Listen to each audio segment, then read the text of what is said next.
A new week in the Championship means a new manager announced. Tony Mowbray is the new Birmingham City manager. I'm going to give my take on that in just a minute. I'm just going to quickly apologise to Plymouth and Swansea fans. We will be reacting to the hires at those two clubs tonight with Sam Parkin in the Championship check-in podcast. The weekend completely got away from me. Those appointments were not well timed from my point of view, but this appointment may be well timed from a Birmingham City point of view. Seems like we've spent a lot of time talking about Birmingham and what's been going on there, ownership, managers throughout the season. I won't go chapter and verse, but just to set this up, new owners in start of the season. John Eustace, incumbent manager, doing all right, not what they wanted.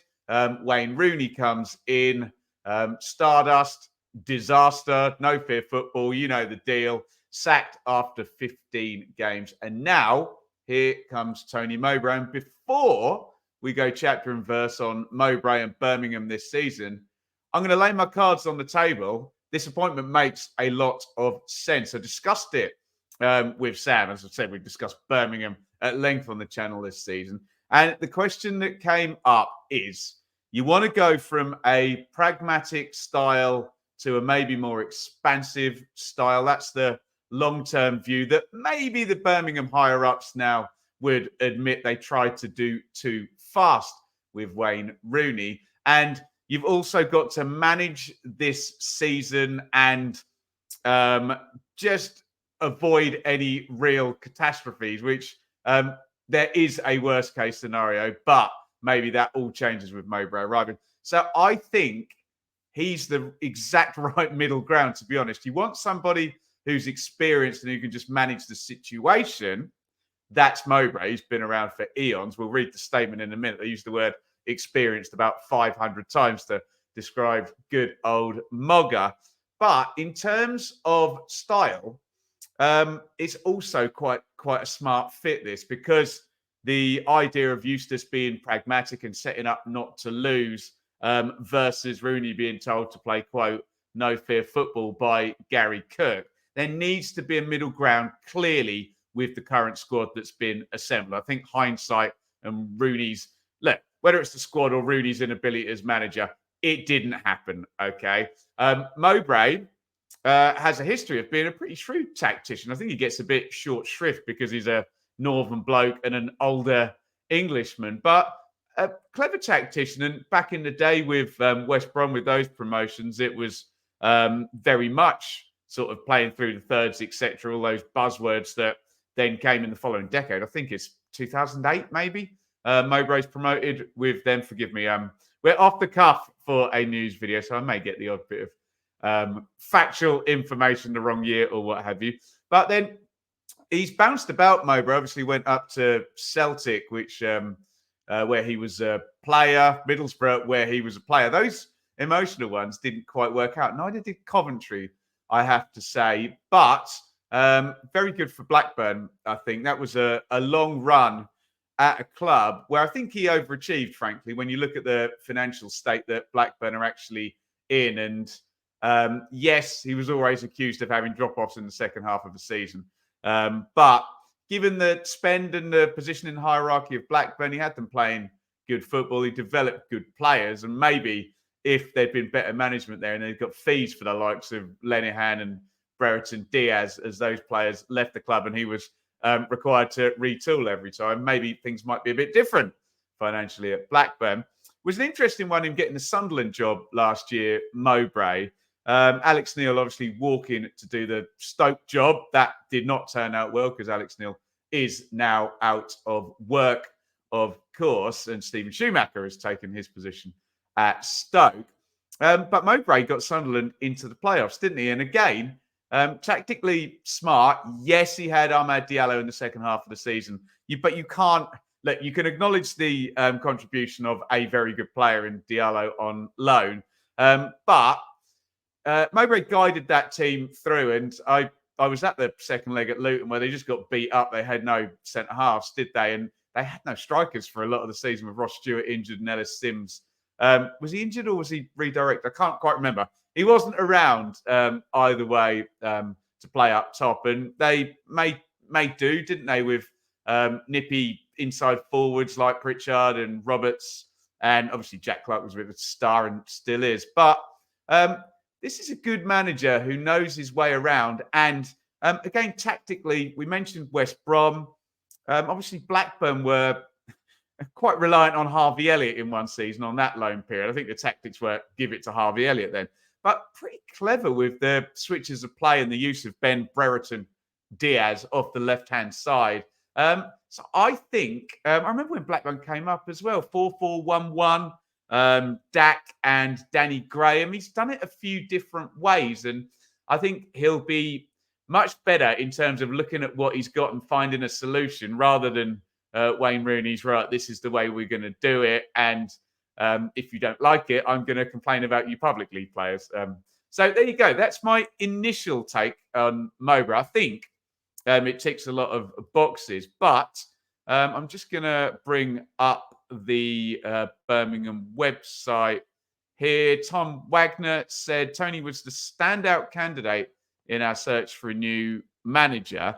Tom, I love Tony Mowbray, but I don't believe you. I think Steve Cooper was the standout candidate in terms of someone being available, but maybe he's hanging out for a Premier League job, isn't he? But I'll take his word for it then. What else does Wagner say? Extremely positive feedback from everyone we spoke to about Tony, knowledge and passion. They've got to use the word experience somewhere because I've bigged that up, hasn't I? The vastly experienced Englishman. There you go. That's the right. What's Gary Cook got to say? Always interesting. Delighted to bring Tony and his wealth of championship experience. He knows what it takes to be successful at this level. Complete change of tune from Gary Cook. Or is it no? Actually delivers results, likes to play attractive football and gives young players a chance. Okay, so maybe there has been a little bit of self-awareness shown there by Gary Cook after the silly no fear quotes and whatnot. He'll admit he got that one wrong. He knows it himself in terms of how Wayne Rooney arrived and how this was sort of pitched to the footballing world. So, yeah, I'll hone in on those 3 bits from Gary Cook then. A manager who delivers results, likes to play attractive football and gives young players a chance. Well, it's the holy grail. You want every single manager to do that. But at least they're acknowledging now that they're not in some silly fantasy world where you can just come in and play no fear football. Sorry, I know I keep saying that, but it was just so silly to be saying that and pitching the hiring of Wayne Rooney as exactly that way. So if Birmingham need to maybe shut up shop, maybe to begin with, and find a way over the remaining 20 games this season, then maybe there'll be a little bit more carte blanche for Tony Mowbray rather than Wayne Rooney, who seemed to be sort of given this mandate to not only win football matches, but do it in a specific way. And hopefully that'll have come up in the interviews and there'll be some self-awareness on both sides of, look, you've got this squad. This squad did well in the beginning of the season, but this squad is now in 20th position. And I mentioned the potential horrible worst case scenario. Look, do I think Birmingham are going to get relegated? No, I don't. But stranger things have happened, haven't they, if you get real absolute chaos going. Sheffield Wednesday are trending up. QPR had a little trend up. Sheffield Wednesday would probably be your worry if you were down the bottom about being overtaken. Do I think Huddersfield on 25 points, 3 behind Birmingham, are going to end the season with more points than a Birmingham squad that I think is quite good, that had a good transfer window managed by Tony Mowbray? No, I don't. But hey, I will happily come back on it if that is the case and say, well, that was a surprise. I didn't quite see that coming.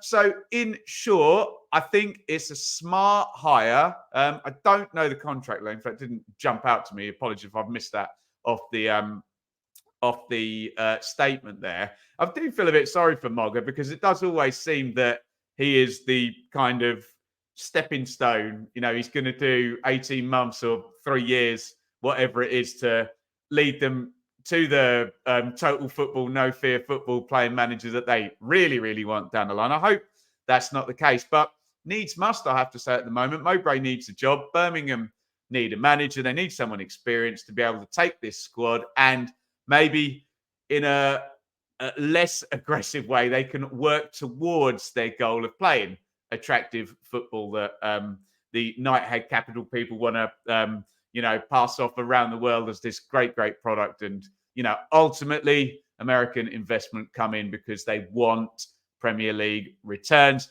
You ain't going to make any money in the Championship without parachute payments, and Birmingham do not have them. Let me know your thoughts in the comments. I'm a fan of the hire. I think it's probably what Birmingham need. Feel free to agree, disagree, etc., down there in the comments. Again, to my Plymouth and Swansea subscribers, I promise we'll talk about Luke Williams and Ian Foster, the new managers there tonight on the channel with Sam Parkin. And in the meantime, you can see mine and Sam Parkin's team of the season so far, if you indeed have clicked up here. Don't get emotional in the comments. It's just a bit of fun, but we thought we'd pop one of those out. So take a look at that and get your comments in on Tony Mowbray, the new Birmingham City manager.